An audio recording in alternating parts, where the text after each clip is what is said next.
हम चाहते हैं कि हम सबसे दोस्ती करें, हमारे बहुत सारे दोस्त, हम जो काम करना चाहें वो हम कर सकें, बट हमारे जो स्क्यूड परसेप्शन है अपनी तरफ, अपनी पर्सनालिटी की तरफ, वो हमें आगे नहीं बढ़ने देते। सोचते कुछ है, करते कुछ है, होता कुछ है।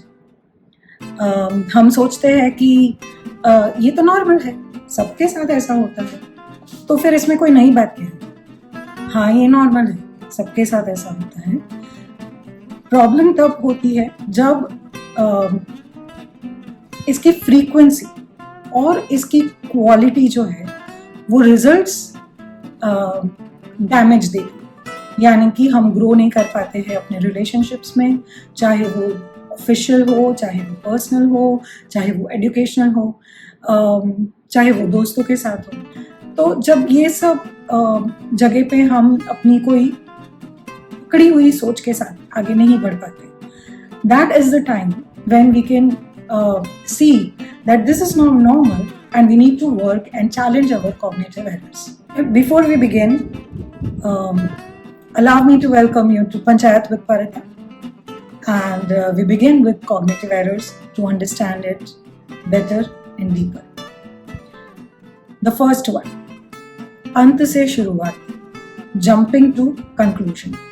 हमें पहले ही पता है कि जो होने वाला है सब नेगेटिव ही होने वाला है, सब गड़बड़ी होने वाला है, तो हम आगे ही क्यों बढ़े। सो जंपिंग टू द कंक्लूजन, कल मरने वाले हैं, आज मेहनत करने की या कोशिश करने की क्या जरूरत है, कल तो मौत ही आनी है। Again it is a barrier to your growth.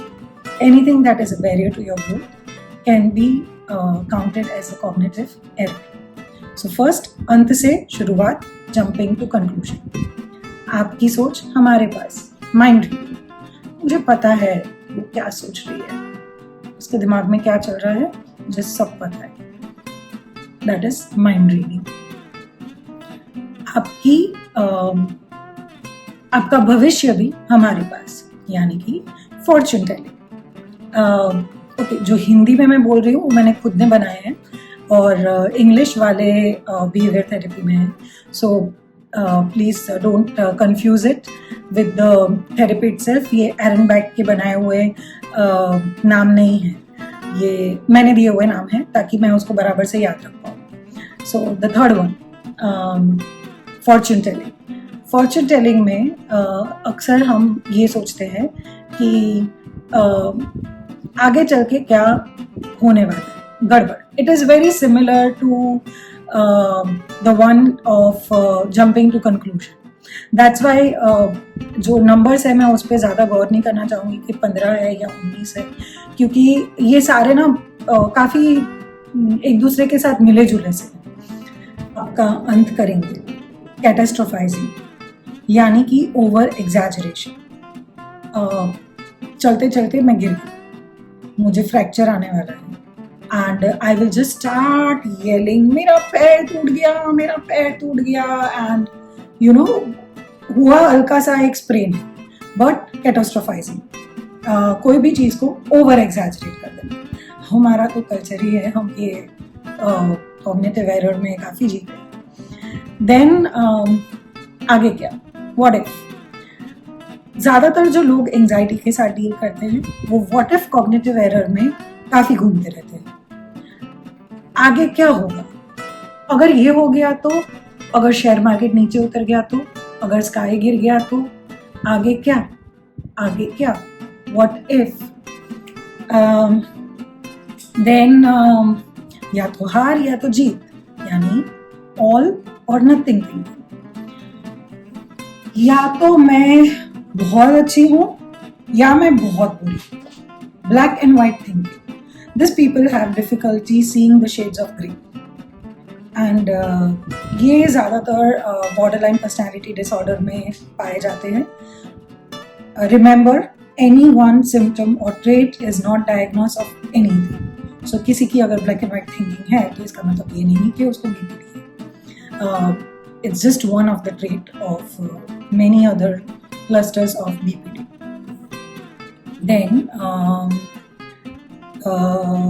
Personalisation, हम बादशाह। पर्सनलाइजेशन में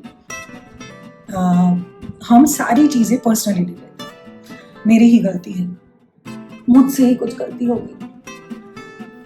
सो या I am being very dramatic, वो मैं हूँ। आप सोच सकते हैं कि जो हिंदी के सारे नाम है वो मैंने फिल्मों से इंस्पायर होके लिए हैं या डायलॉग से इंस्पायर होके लिए हैं, and that's how I learn things very quickly, if at all I learn it quickly.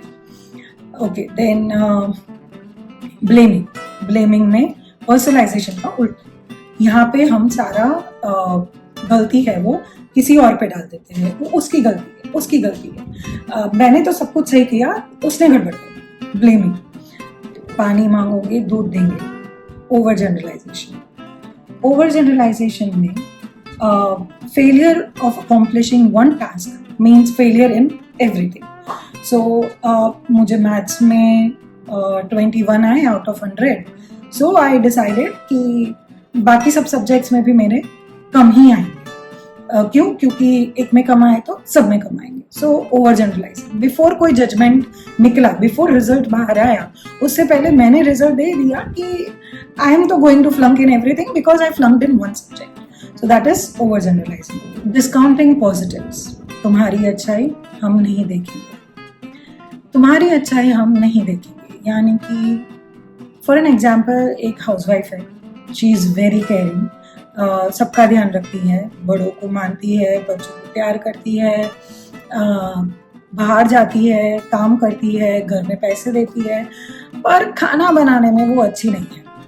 So she will think मैं एक बहुत बुरी माँ हूँ, मुझे खाना बनाना नहीं आता, मैं बहुत बुरी बीवी हूँ, मैं अपने हस्बैंड की मनपसंद चीज़ें नहीं बना सकती। So she is discounting rest of the positives that she had, and she is just holding on to that one negative thing that she has.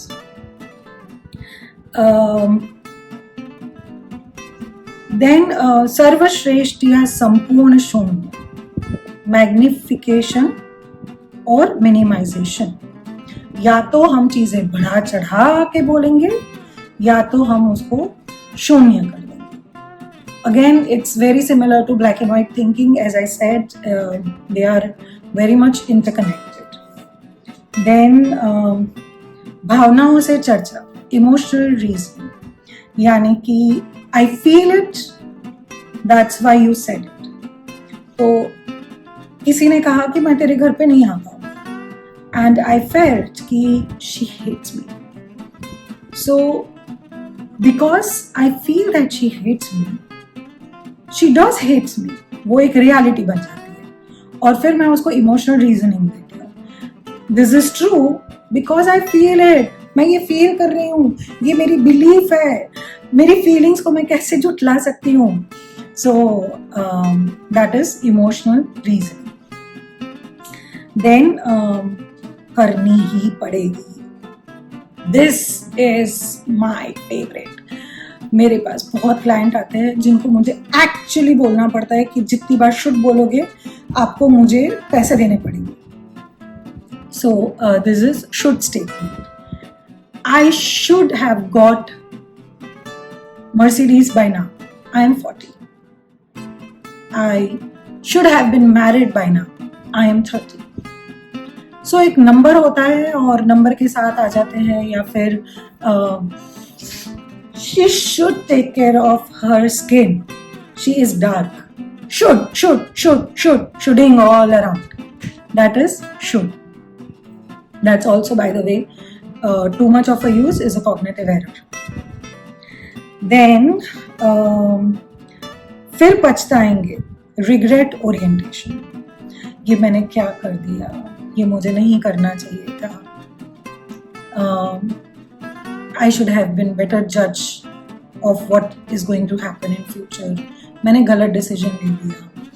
And you will see कि वो ऐसे एक दो चीज़ों में नहीं, बहुत सारी जगहों पे they are using this thing. So it's not in one or two scenarios. It's their life's mantra. That is when it becomes cognitive distortion. Otherwise ये चीज़ें होती रहती हैं. And गलत संधियाँ जोड़ के, so फिर पछताएंगे गलत संधियाँ जोड़ के. गलत संधियाँ जोड़ के, यानी अनफेयर कंपैरिजन। अनफेयर कंपैरिजन यानी कि जो काफ़ी लोगों ने करा है कि अमिताभ बच्चन की कंपैरिजन अभिषेक बच्चन से, अब दोनों के बीच में 20 या उससे ज़्यादा साल का डिफरेंस है, तो that is very unfair comparison. किसी के पास इतना ज़्यादा वर्क एक्सपीरियंस है और किसी के पास जस्ट शुरुआत हुई। Any such comparisons are unfair comparisons. मैं स्कूल जाती हूँ, मैं अभी भी साइकोलॉजी पढ़ती हूँ, मेरे साथ जो दूसरी लड़कियाँ होती हैं वो 20 साल की है, और फिर मैं उनसे कम्पीट करने की कोशिश करूँ कि वो लोगों को चीज़ें बहुत जल्दी याद रहती है, मुझे थोड़ा टाइम लगता है, and that's an unfair comparison. So everybody has their own pace, everybody has their own age, everybody has their own experience, and one has to understand कि comparison जो होती है वो fair होनी चाहिए, unfair। So these are my friends cognitive distortion। Cognitive distortion जो है वो, या फिर cognitive errors, वो cognitive errors तब माने जाएंगे जब वो काफ़ी frequency पे हो, आपको लगे कि ये बस मेरा मंत्र बन गया है, मेरे जीवन का मंत्र यही है, then it becomes cognitive distortion। It becomes cognitive distortion when you are unable to separate it and grow further। That is when, जब जकड़ जाते हो उसके अंदर, that is when you can say it has become your cognitive distortion। Once in a while, if you are using these words and these sentences, that doesn't make you living into that cognitive errors। जैसे कि begin किया था, be the change you want to see in the world। तो अगर आपको grow होना है, अगर आप चाहते हैं कि जो चीज़ें आपके आसपास हो रही है वो आपको पसंद नहीं है, अपने अंदर के cognitive distortion को झांकिए, पहचानिए, उसे चैलेंज कीजिए और उसे चैलेंज करके उसको कॉन्कर कीजिए। That is how you will be the change you want to see in the world. With this note, this is Parita signing of.